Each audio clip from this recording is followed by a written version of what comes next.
E aí, gente, tudo bem?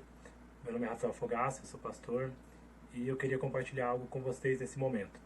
Todos estamos vivendo um momento diferente, um momento estranho, um momento único, né? Nem os nossos avós viveram algo parecido, nem os nossos bisavós.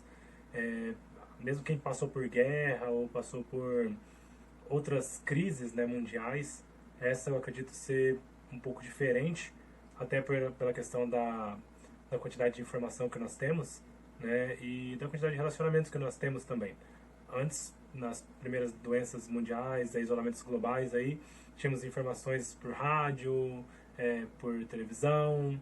Hoje a gente pode ligar para as pessoas, a gente está no WhatsApp, nós estamos nas redes sociais, temos a internet, né? E isso de certa forma é bom, porque ajuda a resolver logo a situação, né? A procurarmos uma solução juntos, né? Mas também isso prejudica um pouco a gente, porque aumenta um pouco o medo, a insegurança, a histeria, o pânico. Eu vi que todo mundo está tentando ajudar de alguma forma, né? Cada um na sua área, os profissionais de saúde, puxa, os caminhoneiros, o pessoal que trabalha com alimentação, né? Serviços básicos, o pessoal do lixo, que recolhe lixo e tem tratado. Então cada um tá se esforçando. Percebi que há um movimento muito grande, né, dos artistas e dos religiosos na questão das redes sociais, com lives de música, lives de pregação, os cultos ao vivo. E eu não queria fazer um culto ao vivo, decidi não fazer, porque eu achei que tinha muitas opções ali, né? Tem muita gente boa pregando na internet, tem muita igreja estruturada, fazendo muitas coisas. Mas alguns amigos meus começaram a me questionar e a me perguntar, e falar assim, puxa, você não vai fazer, né? Ah, eu queria tanto ouvir, mas seria tão legal se você fizesse alguma coisa. E eu percebi que nem todas as pessoas têm acesso às grandes igrejas ou sabem quem ouvir e o que ouvir nessa hora. Então eu queria agregar um pouco de valor a esse movimento, né? Trazer um pouco da minha experiência, do que Deus tem falado.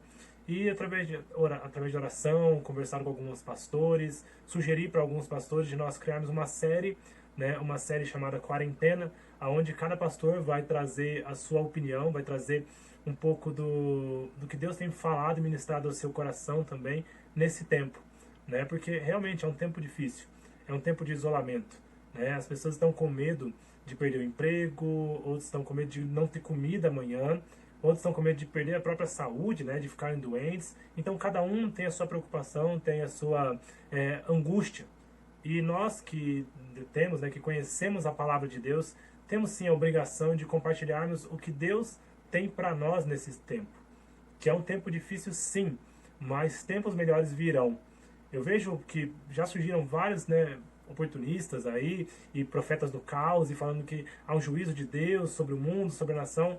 Deus não falou isso, né? Eu não ouvi Deus falando isso também. Não é nisso que eu acredito, né? Não nesses sinais dessa forma, né? Eu acho que toda geração espera o fim dos tempos e cada um acha os sinais naquilo que quer achar, né? Mas eu acredito que Deus tem uma outra forma que eu vou explicar num outro dia sobre a minha opinião. Mas existe um hino muito legal, né? Um hino muito famoso que é do cantor cristão, que ele fala muito sobre esse tempo, né? O hino ele é aquele hino que fala sou feliz com Jesus, que ele fala assim, se paz a mais doce me deres gozar, se dor a mais forte sofrer, ó seja o que for, tu me fazes saber que feliz com Jesus sempre sou. E ele fala, né? Sou feliz com Jesus. Sou feliz com Jesus, meu Senhor. Esse hino, ele é muito interessante porque ele fala sobre ser feliz com Jesus, né? Sei que talvez eu cantando, algumas pessoas até conhecem, mas com um ritmo melhorzinho, né? Com uma afinação melhor. Mas a história desse hino é algo que sempre mexeu comigo. Eu gosto muito dos cultos tradicionais, né? Ia bastante quando eu era lá da Primeira Batista. Amava ministrar no culto das 8 da manhã, que era o culto formal. Geralmente muitos idosos, né? Nas igrejas menores também. E esse hino, ele foi escrito por uma pessoa chamada é Horatio Gates Spafford, né? Acho que era mais ou menos assim o nome dele. E esse Horatio, ele viveu ali em 1800, entre 1820 e 80, por aí, não vou lembrar direito, até porque eu não tô com uma cola assim com essas informações, mas era em 1800.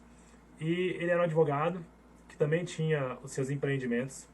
E a primeira coisa que aconteceu assim drástica na vida dele foi que em 1871 teve um incêndio em Chicago, um grande incêndio de Chicago. Se você pesquisar na internet, você vai ver sobre esse incêndio.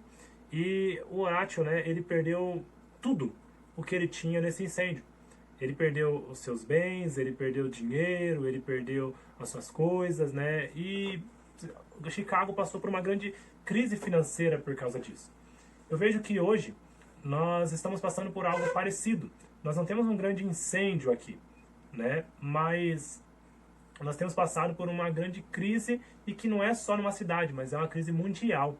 E tantas pessoas têm sofrido por causa disso. Nós ainda estamos no começo da crise, né? Então, poucas pessoas perderam o emprego por isso ainda. Algumas pessoas tinham acabado de receber o seu salário, né? Porque hoje ainda é dia 22, né? E algumas pessoas ainda tinham dinheiro guardado, outras pessoas tinham algumas economias.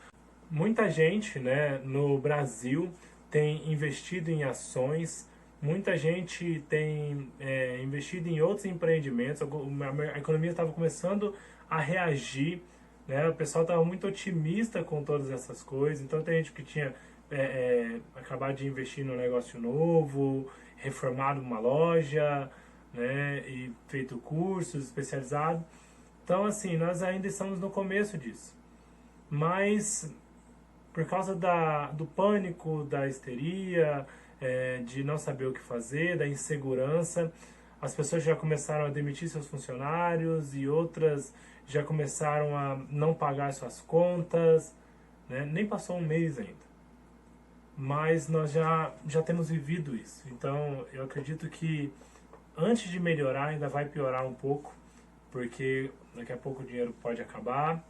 Daqui a pouco vamos ter gente perto da gente aqui infectado, perto da gente morrendo talvez, ou ficando doente, né? E aí a gente vai começar a entender um pouco mais da gravidade dessa pandemia, dessa epidemia, né? E o que eu acredito, voltando à história do hino, né? Do Horatio, né? Com H, que mesmo com essa crise, ele continuou firme nos seus, na sua crença em Deus e na crença de que nós não fomos criados para esse tempo, nós não fomos criados para essa terra, que não importa a dificuldade, não importa o quão pesado esteja as circunstâncias, né? Nós somos criados para a eternidade. E essa tem que ser a nossa convicção, com epidemia, perdendo tudo, com dinheiro ou sem dinheiro. Nós não fomos criados para esse tempo. Nós somos criados para a eternidade. A Bíblia diz que o passarinho não se preocupa com o que ele vai comer amanhã, né? Por ele ser um ser livre. Nós devemos ter a mesma mentalidade do passarinho, sim. Né? Nós não devemos nos preocupar com o amanhã, porque o amanhã a Deus proverá. Deus vai providenciar o recurso que nós precisamos, vai providenciar a ajuda que nós precisamos e o cuidado também. Todas as coisas cooperam juntamente para o bem daqueles que amam a Deus. Mesmo que nós não entendamos agora, mas tudo coopera para o bem daqueles que amam ao Senhor. Outra coisa que aconteceu na vida do Horatio foi que, logo após o incêndio de Chicago, ele tinha 4 filhas, né? E a sua mulher e as suas 4 filhas tinham viajado de barco. E o barco que elas estavam afundou, virou, tombou, teve um naufrágio. E ele recebeu um recado, uma carta da sua mulher, era um pequeno recado, talvez um telegrama, em que dizia as seguintes palavras: salva sozinha. Né? E aí ele ficou sabendo que a sua mulher havia sobrevivido, mas as suas 4 filhas haviam morrido.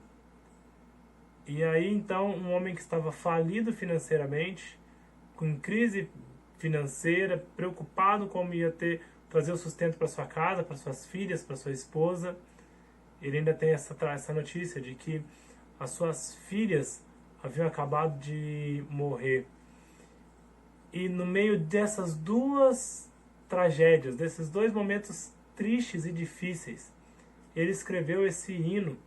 E ele diz que eu sou feliz com Jesus. Ele fala sobre paz. Não há paz mais doce. Não há nada que me deixe mais alegre. Mesmo se o Satanás, mesmo se o inimigo tentar tirar de mim essa paz, essa alegria, eu serei sempre feliz com Jesus.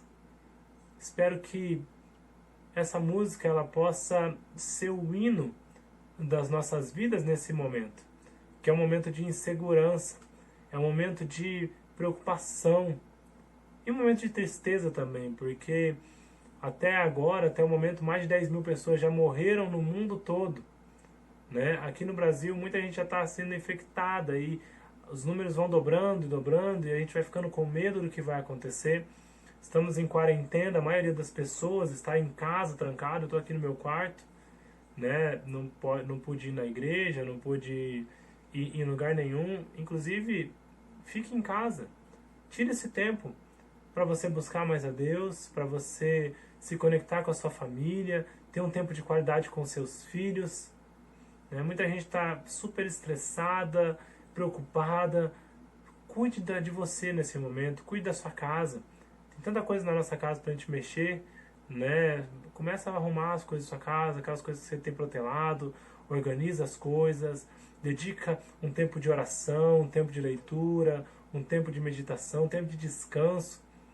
Até 30 dias atrás ninguém tinha tempo para nada. Ninguém tinha tempo para nada. E agora nós estamos trancados em casa. Se há um momento de dificuldade, nós somos felizes porque Jesus está no comando de todas as coisas. Tem um outro texto, né, que eu gosto muito, que é o Salmo 3. Eu não vou ler ele inteiro, porque o Salmo 3 ele se divide em 3 partes, né, do versículo 1 até o versículo 2, aonde Davi ele reconhece a adversidade, ele reconhece a dificuldade, né? No versículo 3 ao 6 é o que eu vou ler daqui a pouco. E no versículo 7 ao versículo 8, né, quando ele ora pedindo pelo livramento e reconhece a soberania de Deus. Mas no versículo 3 até o versículo 6, deixa eu abrir aqui, ele fala o seguinte: mas tu, Senhor, és o escudo que me protege, és a minha glória e me fazes andar de cabeça erguida. Ao Senhor clamo em alta voz, e do seu santo monte ele me responde. Eu me deito e durmo, e torno a acordar, porque é o Senhor quem me sustenta. Eu vou ler de novo o versículo 5 do Salmo 3, diz o seguinte: eu me deito e durmo, e eu torno a acordar, porque é o Senhor que me sustenta. Esse pode ser para você pode parecer um salmo qualquer, um salmo de alegria, de gratidão, de entrega de Davi, mas esse salmo foi escrito em um dos momentos mais terríveis da vida de Davi e dos seus homens. Para quem não sabe, Davi ele tinha um filho chamado Absalão, e Absalão promoveu um motim contra ele, uma rebelião popular e entre alguns soldados também. E Absalão estava obstinado em matar Davi, em matar o seu próprio pai. Absalão estava perseguindo o pai, destruindo tudo que era do pai, tentando matar o seu próprio pai. E em um determinado momento, Davi e os seus homens estavam voltando para um local onde estavam os familiares de alguns dos seus soldados, de algumas das pessoas que estavam com ele. E chegaram lá, estava tudo destruído, as pessoas estavam mortas, porque Absalão havia passado por ali. E nesse momento, o momento onde Davi tinha perdido alguns amigos, alguns parentes, né, as famílias dos seus homens tinham morrido, o seu próprio filho estava obstinado em destruí-lo, em matá-lo. Ele escreve esse salmo, que é o Salmo 3. Né? E ele fala sobre a proteção de Deus, sobre Deus ser o escudo e o orgulho dele ter de ser filho de Deus, de poder andar de cabeça erguida, porque ele sabia que Deus estava por ele, Deus era por ele. E ele pode dizer, mesmo no momento de tribulação, momento de perseguição, ele pode dizer que ele se deita e dorme e torna a acordar, porque é o Senhor quem o sustenta. No momento de quarentena, no momento de coronavírus, no momento onde todos estamos ansiosos e aflitos, eu quero que você tenha também o Salmo 3 como um parâmetro para a sua vida. Que você possa dormir e acordar na certeza que é o Senhor que te sustenta. Deus é quem nos sustenta, Ele é a nossa força, é a nossa fortaleza, é o nosso refúgio, é o nosso escudo, é o nosso socorro bem presente. Então, se você tem ficado ansioso nesse tempo, preocupado com o seu emprego, descansa em Deus. Agora não é hora de nós fazermos nada. Se você pode trabalhar em casa, continue trabalhando. Se você pode ajudar de alguma forma, continue ajudando. Se você pode ficar isolado, se isole. Se você pode cuidar de alguém, cuide de alguém. Mas tenha certeza de que Deus é quem provê a nossa segurança e é Ele quem está no controle de todas as coisas. Deus não está tremendo de medo no céu, com medo dessa epidemia e pensando, o que as pessoas vão falar de mim? Será que eles vão confiar em mim? Será que não? Deus é soberano sobre todas as coisas. Sobre tudo Ele é soberano. Inclusive sobre as nossas vidas nesse momento. Então tire um tempo de oração, um tempo de devocional com a sua casa. Nós já vimos passando por um período muito gostoso aqui em casa, né? Estamos passando por algumas mudanças na nossa igreja também.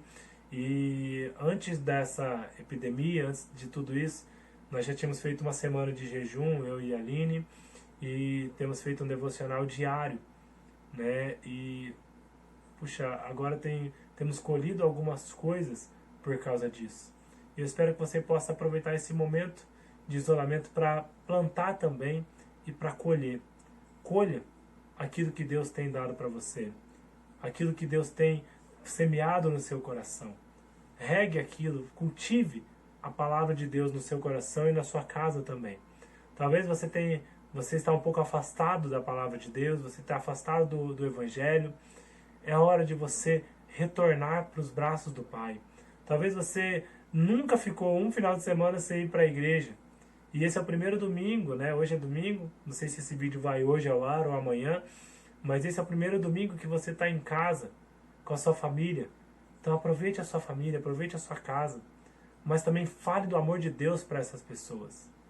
Aqui no meu condomínio está rolando um movimento muito legal aqui, eu moro num condomínio de casa bem pequeno, tem 54 casas e as pessoas estão num sentimento de comunidade aqui também, né? Aonde, puxa, eu vou no mercado, tinha um vizinho que tinha máscaras aqui e ele ofereceu para todos os moradores máscara, todo mundo tem máscara aqui, o outro tinha álcool em gel sobrando, e o outro, eu vou levar o lixo, quem quer que leva, vou no mercado, se alguém precisa de alguma coisa, e as pessoas estão, ontem mesmo, poxa, eu precisava imprimir um negócio, é urgente, não tem nada aberto, a gente está um ajudando o outro. E isso é algo muito importante também. É esse senso de comunidade que as pessoas estão desenvolvendo. E nós, como cristãos, temos o dever de servir as pessoas também, cuidar delas. Nós não podemos nos esquecer também daquelas pessoas que estão na rua, daquelas pessoas que estão doentes, puxa, dos venezuelanos que estão no Brasil. Se pra gente está difícil, imagina para esse povo. Imagina para os moradores de rua. Imagina para os imigrantes. Imagina para aquelas famílias que não têm o que comer e já não tinham na semana passada. Então, se você tem algo a fazer também, de uma forma consciente, de uma forma organizada, de uma forma com prudência também, vamos organizar alguma coisa. Eu tenho falado, tem o Evandro da Urbana, né? É um pessoal da igreja urbana, é um pessoal que trabalha muito com isso. Eu falei com ele, vai gravar um vídeo também, e eu quero ajudar eles que já são mais organizados, já estão mais à frente nessa questão social do que o meu pessoal. Então nós vamos ajudá-los também com isso. É tempo de voltarmos a ser igreja. É tempo de nos desligarmos dos templos, dos prédios e voltarmos para as casas. Não que os prédios sejam errados, não que os templos grandes sejam errados, mas a casa também é importante, o relacionamento com o vizinho também é importante. Talvez este seja um tempo para nós reaprendermos a conviver em sociedade, a vivermos em casa e a ganharmos a nossa vizinhança.